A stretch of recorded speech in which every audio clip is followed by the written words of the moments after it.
जय शंकर. श्री शंकर गीता. संतवर्य योगीराज सद्गुरू राजाधिराज श्री शंकर महाराज यांचे लीलाचरित्र. लेखक भगवंत वासुदेव अघोर. श्री शंकर गीता अध्याय 14. महाराज पाहती मज रोखून, वंदन केले मी वाकून. महाराज रोखून पाहून, तसेच बसले पाहात. तीक्ष्ण डोळे मजला म्हणती, काय अडचणी तुझ्या फुडती. त्यांची तुझला कसली भीती, समर्थ मी हायच. माझ्या लीला विलासांची माहिती, तुला हवी ना होती. कोणत्या अपूर्व घटना घडती, तुला हव्या होत्या ना. मग मी लीला विलासांचा डोंगर, ठेविला मी तुझ्या समोर. त्यातले कळस चमकदार, तेवढेच फक्त लिहावे. भारतीय महायुद्धात 18 अक्षौहिणी सैन्य असत. सर्वांच्या नुसत्या नावास न पुरत. 18 अध्याय केवळ. भगवंताची भगवद्गीता तरी सांगितली या जगता. म्हणून सांगितली तुझं शंकर गीता 18 अध्याय म्हणून. हे हनुमंताचे शेपूट, त्याचा सापडणार नाही शेवट. म्हणून 18 अध्यायाचा ताट बांधून आहे ठेवला. महाराजांच्या डोळ्यांचे बोल ऐकून मुलाचे, चकित होऊन वदलो वाचे. जय जय प्रभू शंकर. अभ्यंकराच्या स्वप्नात रोज त्यांच्या मातोश्री येत. ऐसे का रोज घडत, काळजी त्यांना लागली.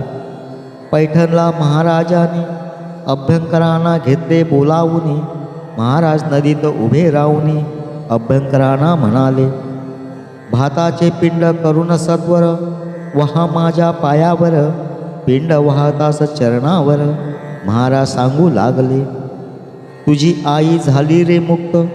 तेव्हापासून अभ्यंकराच्या स्वप्नात आईचे येणे बंद होत. महाराजांनी उद्धरले. दत्तात्रय गणेश अभ्यंकर यांच्या वडिलापासून घरी महाराज येत असून, हेही भजती महाराजा. हे 9 वर्षाचे असल्यापासून महाराजांच्या सहवासात असून, महाराजांना घेऊन फिरले अनेक ठिकाणी. रात्री अपरात्री महाराज येत, चहा खिचडी करण्या सांगत. भलतीच कामे करण्या लावत, करूनी घेत ते. एकदा महाराज त्यांच्या घरात चादर पांघरून झोपत. जन्मल्या सम लहान होत. अभ्यंकर झाले चकित. त्याने वडिलांना बोलावून म्हटले, अहो महाराज बाळ झाले. वडिलांनी पांघरून काढले, पूर्ववत दिसले महाराज. महाराज म्हणाले, माझे ऐका, मोठ्याचे लहान होता येईल का. प्रत्यक्ष पाहिले ते खोटे का, बावून गेले दोघेही. अभ्यंकर म्हणाले महाराजांना, आपले मूळ रूप मज दाखवाना. महाराज म्हणाले अभ्यंकरांना, जरूर बेटा दाखविन. समाधीनंतर काही वर्षांनी शुद्ध अष्टमीच्या दिनी रात्रीचे 2:30 वाजले असून मोठा चमत्कार जाहला. एक भव्य तेजस्वी व्यक्ती प्रगटली अचानक समाधीवरती. 25 फूट उंची होती, पुरुष रूप मनोहर. महिन्याने पुन्हा अष्टमीशी तीच उंची त्याच वेळेशी समाधीवरती चढशी स्त्रीरूप प्रगटले सुंदर.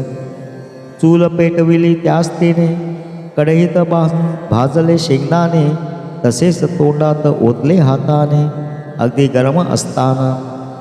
ती स्त्री म्हणे, मी आदिशक्ती, दर्शन प्रसाद खाऊनी मी जाणार आहे येथून. आवाज स्पष्ट कणखर. समाधीवर पादुकांच्या उजव्या बाजूस गुप्त झाले पुरुष रूप. पादुकांच्या डाव्या बाजूस शक्ती अंतर्धान. अशीच एक अष्टमी असत. समाधी मठाच्या मंडपात एक भव्य रूप प्रगट, तेजपुंज विशाल. मारुती समोर मंडपात मांडी घालून ते बसत. तेथूनच ते पाय लांबवित समाधीवर ठेवले. बाबूराव, रुद्र आणि अभ्यंकर पाहत होते हा प्रकार. तेवढ्यात बाब्या ऐसा पुकार त्या पुरुषाने केलाच. बाबूराव आवाज ओळखत महाराज आपणास बाब्याचं म्हणत, त्या पुरुषाने एका हातात धरले बाबूरावांना, लांबवून दुसऱ्या हातास धरले अभ्यंकरास. अभ्यंकरास तो पुरुष म्हणू लागला जोरात, माझे मूळ रूप तुझला पाहावयाचे आहे ना. शब्द मी तुझ दिला होता ना, पाहून घेई आता ते. तो पुरुष तेथून निघाला, पादुकांच्या उजव्या बाजूस गेला. अल्लक ऐसा पुकार केला, अंतर्धान पावला. पुढे ती शक्ती प्रगट पादुकांच्या डाव्या बाजूस असत. अल्लक ऐसे पुकारत गुप्त झाली तेथेच. अभ्यंकराच्या मनात अगदी लख प्रकाश पडत. ओळखिले हेच महाराज असत, मूळ रूप दाखविले. 3 वर्षांनी समाधीनंतर अष्टमीस मठात समाधीवर प्रत्यक्ष महाराज निजलेवर पाय त्याने लांबविला. पाय एवढा लांबवित वर हंडी टांगलेली असत, तिला पायाने हलवित प्रत्यक्ष अभ्यंकर पाहत. अभ्यंकराची मुलगी आजारी, प्रत्यक्ष महाराज प्रगटले घरी. टोपी चपला ठेवून दुरी, संडासात गेले लघवीस.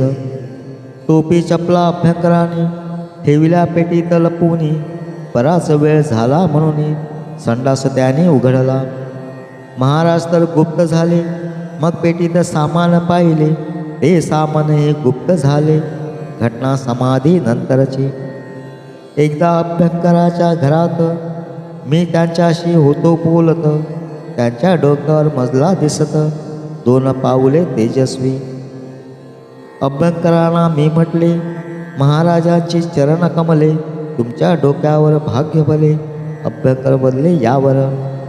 मी महाराजांसंगे खेळत, माझ्या डोक्यावर ते पाय ठेवत. नेहमी असे घडत, त्याचाच परिणाम हा असत. महाराज एकदा सांगती, शिष्याच्या मस्तकावरती गुरूंची ती पाऊले असती.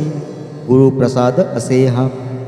भस्मे आणि अभ्यंकर या दोघांच्या मस्तकावर महाराजांची पाऊले सुंदर मी हायत पाहिली.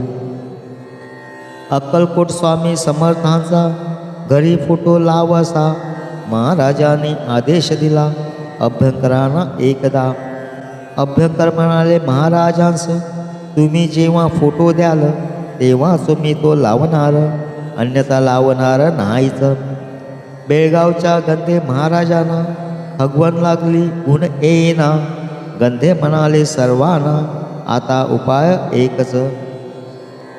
महाराजांच्या समाधी मठात नेऊन सोडा मज सांप्रत. काय व्हावयाचे ते होत येत आले समाधी मठात. जणू अक्कलकोट स्वामी महाराज असे दिसत गंधे महाराज. त्यांचे अगवन शुश्रूषा कामकाज अभ्यंकर होते करीत. नगरहून एक शेतकरी आला, तो अगदी दिसावयाला. शंकर महाराजांसारखा भला शेतकरी सांगू लागला, माझ्या भावाला मुलगा झाला, त्याने नवस होता केला. मुलगा झाल्यावर समाधीला दर्शनास येण्याचा. त्याप्रमाणे बैलगाडीतून भाऊ मुलाला घेऊन येत आहे मागावून. पुढे दर्शना मी आलो. तो शेतकरी आल्यावर कंद्याची आगवण पळाली फार. बरे वाटू लागले फार, प्रकृती त्यांची सुधारली.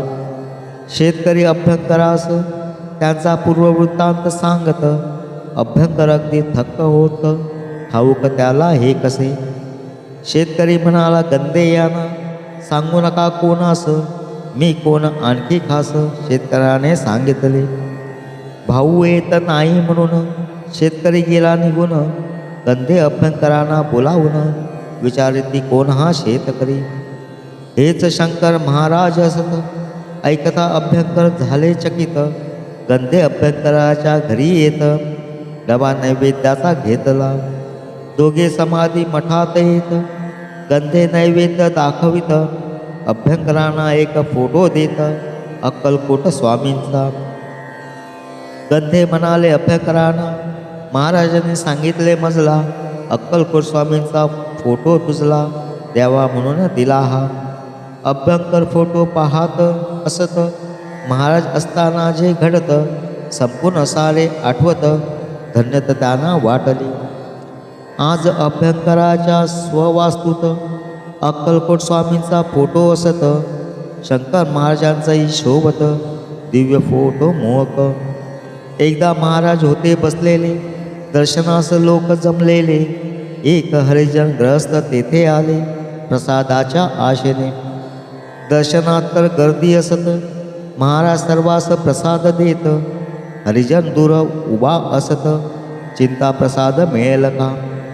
तेथूनच महाराजाने आपला हात लांब करून आगे प्रसाद असे म्हणून दिला प्रसाद हरिजना.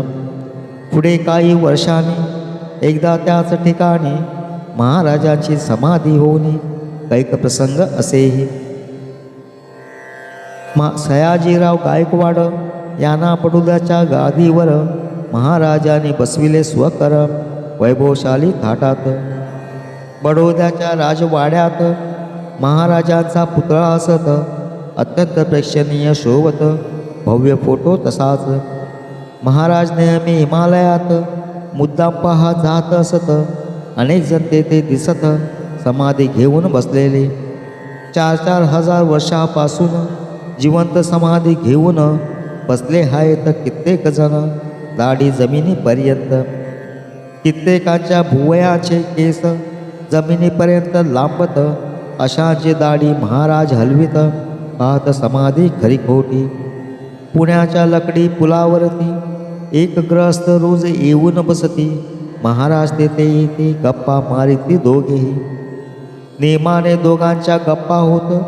ग्रहस्थ महाराजांस विचारत, आपले नाव काय असत, राहता कोठे आपण. शंकर महाराज माझे नाव, मी राहतो धनकवडी मठात. महाराज त्याला सांगत, ऐकून त्याने घेतले. पुढे 2 दिवसात महाराज आले नाहीत. चौकशी करण्यास ग्रस्त येत धनकवडी मठात. शंकर महाराज कोठे असत, बाबूराव रुद्र दाखवित. हे महाराजांची समाधी असत. ग्रस्त थक्क जाहला. लकडी पुलावरती रोज नेमाने येतात महाराज.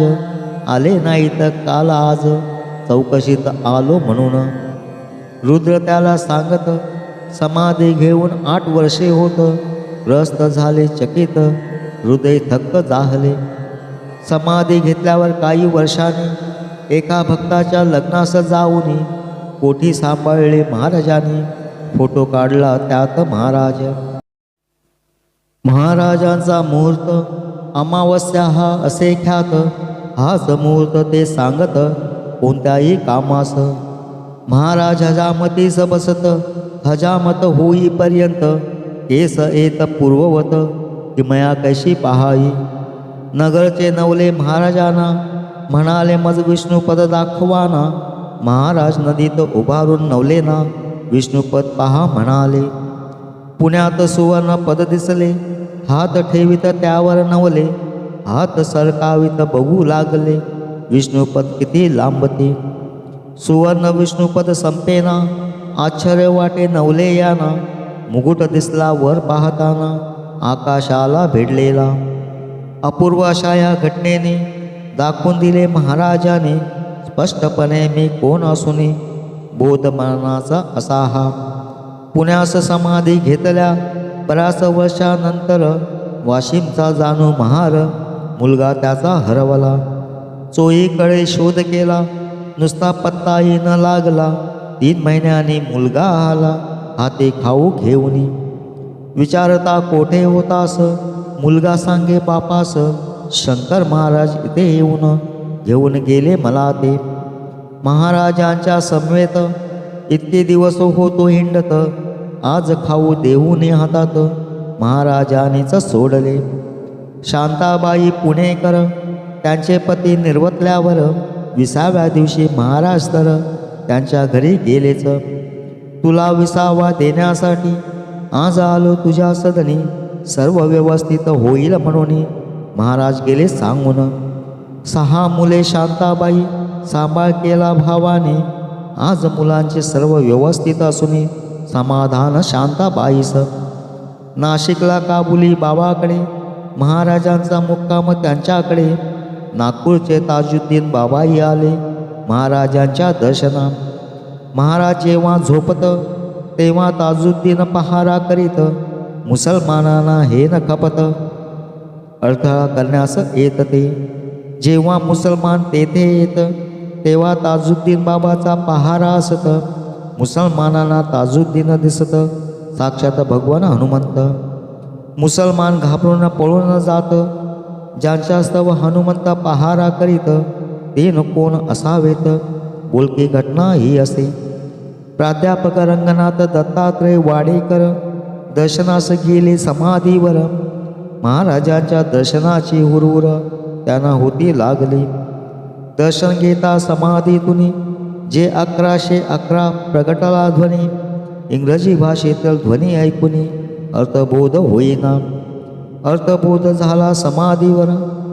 जे म्हणजे ज्ञानेश्वर, जे ज्ञानेश्वरीचे अद्याक्षर पुढे एक चारदा असत. 1111 यात एक अंक चारदा असत. ज्ञानेश्वरीचा पहिला अध्याय ओवी पहिलं त्यातली. त्या ओवीचे पहिले चरण, त्याचे पहिले अक्षर म्हणजे ओम हे असत. 4 एकचा अर्थ हा. ज्ञानेश्वरांच्या समाधीवर वाडेकरांना ओमचीच साधना मिळत. हीच साधना इथेही प्रगटत. आनंद त्यांना जाहला. अक्कलकोट स्वामी समर्थ, माणिक प्रभू, शंकर महाराज, साईबाबा एकत्र फिरत काही वर्षे चौघेही. 1928 साली पाकिस्तान होणार म्हणून सांगितले होते महाराजाने, त्याप्रमाणे घडलेच. महाराज म्हणाले, एकदा कोणता पुढारी मरणार कसा, कुणावर झाडल्या जाणार गोळ्या, विषप्रयोग कुणावर, खून कोणाचा होणार, विमान पडून कोण मरणार, नावे दिनांक सांगत सविस्तर, त्याप्रमाणे घडलेच. त्या अनामिका पुढाऱ्यांची नावे या पवित्र ग्रंथात कशासी, म्हणून तो उल्लेख टाळला असून महाराज बोल अचूक. इसवी सन 2000 साली माझा पठ्ठा शिवाजी दिल्लीच्या तख्तावर येणार असून महाराजांचे बोलही पाहून महाराजांची चरणकमले भक्तीने मी वंदन केले. 14व्या अध्यायाचे संपले लिखाण या ठिकाणी. संतवर्य योगीराज सद्गुरु राजाधिराज श्री शंकर महाराज की जय.